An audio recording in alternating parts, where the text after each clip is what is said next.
Salut tout le monde et bienvenue sur Tuto KHD pour une nouvelle vidéo. Aujourd'hui on se retrouve avec mon iPhone 6S et je vais vous donner mon avis après 3 mois d'utilisation. J'ai acheté cet iPhone le jour de sa sortie dans une boutique Orange pour 250 €, avec un gros forfait que j'ai résilié entre temps. Alors le modèle que j'ai c'est un 16 Go, c'est limite si ça me suffit. Je suis obligé de plusieurs fois dans l'année vider toutes mes photos et vidéos sur un dossier dans mon ordinateur. Je pensais vraiment qu'ils allaient débuter avec un 32 Go en capacité pour remplacer le 16 Go mais non. On verra peut-être ça dans le prochain modèle.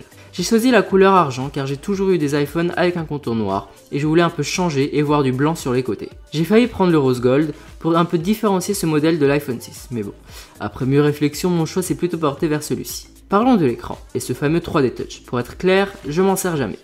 Je n'en vois aucune utilité pour l'instant. Les applis qui proposent des options avec le 3D Touch sont rares. J'ai tendance à oublier que je peux appuyer fortement sur l'écran pour faire des manipulations rapides. Perso, je suis plutôt déçu de cette nouveauté qui était annoncée comme révolutionnaire. Je me sers de cette fonctionnalité seulement pour lire les iMessages sans l'ouvrir et sans envoyer la mention lue à mon destinataire. L'iPhone 6S possède la nouvelle puce A9 qui remplace la puce A8 de l'iPhone 6.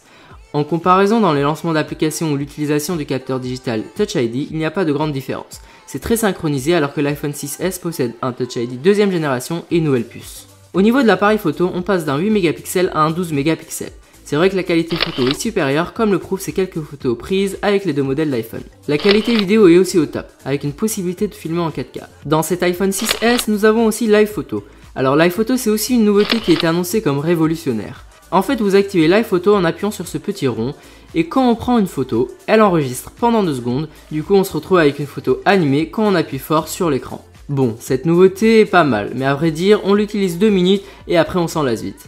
Perso, je l'ai utilisé au début pour l'essayer, mais je ne l'utilise plus du tout. Ça me mange encore plus d'espace dans l'iPhone, en vue des photos que je prends de la vie de tous les jours. J'ai pas l'impression que ça rajoute un grand plus. C'est plutôt en vacances, entre amis, que cette fonctionnalité peut être utile. Toujours dans la photo, il y a aussi le Retina Flash comme nouveauté.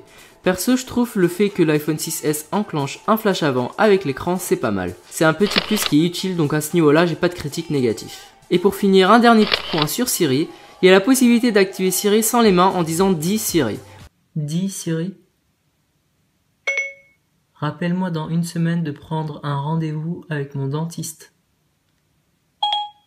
C'est noté, je vous le rappellerai. Moi je trouve cette possibilité bien pensée, en voiture comme mon portable est dans ma poche, il m'entend. Moi qui utilise Siri très souvent pour programmer des rappels, je trouve cette possibilité bien pensée. Par contre j'ai l'impression du coup que Siri m'écoute 24 h sur 24 et 7 jours sur 7. C'est pas rassurant. Bon, je vais vous raconter une petite anecdote. Un jour, ma prof d'espagnol m'a confisqué mon iPhone 6S, elle l'a déposé sur son bureau, il était allumé. Et je sais pas ce qu'elle racontait, en vrai je comprends rien en espagnol.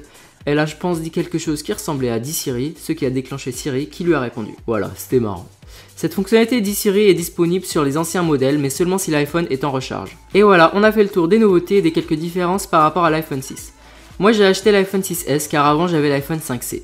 Ce que je cherchais c'était pas vraiment la nouvelle puce A9, la 3D Touch ou la Retina Flash. C'était plutôt de passer d'un petit à un grand écran. Quand je compare l'utilisation de mon iPhone 6S à celui de mon père qui a l'iPhone 6, je remarque aucune différence.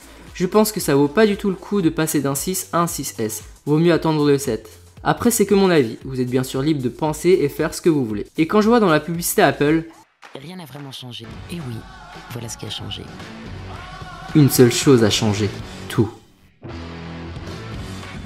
Ça me fait plutôt rire parce que moi j'ai l'impression que rien n'a changé.